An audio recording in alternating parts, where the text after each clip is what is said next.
Echoes of forgotten worlds.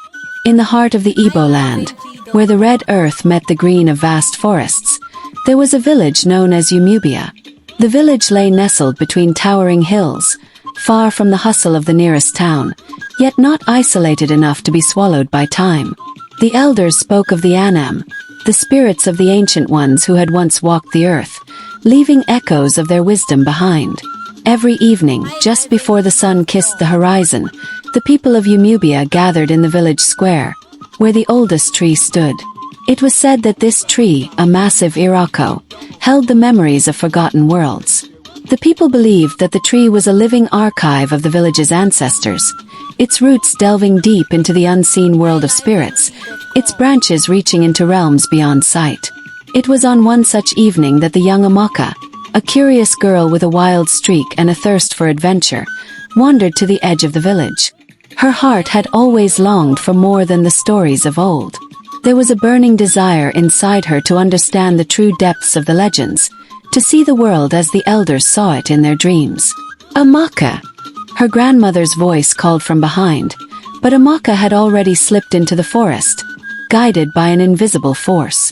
The air was thick with the scent of damp leaves, and the rhythmic chirping of crickets echoed in the background, almost like a song. She stepped deeper, her feet light but determined. She was drawn toward something, though she could not explain what it was. Her grandmother's warnings about straying too far from the village crept into her thoughts, but they faded quickly, swallowed by her curiosity.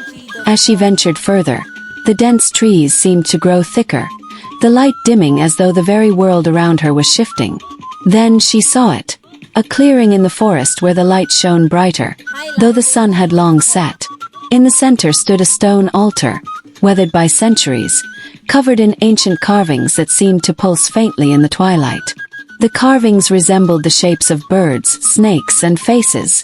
Some she recognized, some she didn't. The air around the altar hummed with a quiet power, as if the stone was alive. Amaka stepped forward. Her heart raced, but there was no turning back now. As her fingers brushed against the altar, a sudden coldness gripped her. The wind picked up, and for the briefest of moments, she heard the sound of voices, whispers, urgent and pleading, echoing from a time long past. "Who calls?" A voice boomed in her mind, ancient and deep. Amaka stumbled back, her heart hammering in her chest. She had heard tales of the spirits who spoke through the altars, but never had she believed them so real. She opened her mouth to speak, but no words came. The voice echoed again, this time clearer, almost impatient. "The forgotten must be remembered. The world sleeps, but we wake when you call." Amaka's eyes widened. "What do you mean?" she asked aloud, her voice trembling. "Your world is built on our echoes," the voice said. "We have not forgotten you, child. But your people have. You are the bridge between the old and the new. You carry the memory of the lost, the stories untold." A vision swam before her eyes. She saw her village, Umubia, but it was different. The air shimmered with the glow of long-forgotten rituals. The people walked in unison, as if the earth itself was guiding their every step. In the distance, a procession of spirits moved toward a great flame.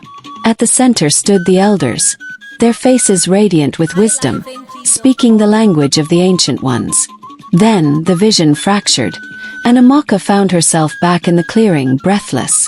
"You must awaken them," the voice urged. "The stories must return to the living." With a final shudder, the wind fell silent, leaving only the faint hum of the altar in its wake. Amaka knew what she had to do.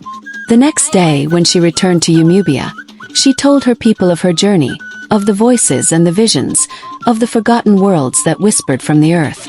The elders listened, their faces unreadable.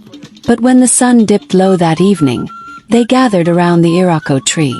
With reverence, they began to speak in the tongue of their ancestors, calling upon the echoes of forgotten worlds.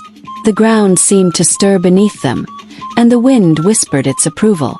Amaka, now the keeper of their stories, stood beside them, her heart alight with purpose. The forgotten had not been lost after all. They had only been waiting for someone to remember.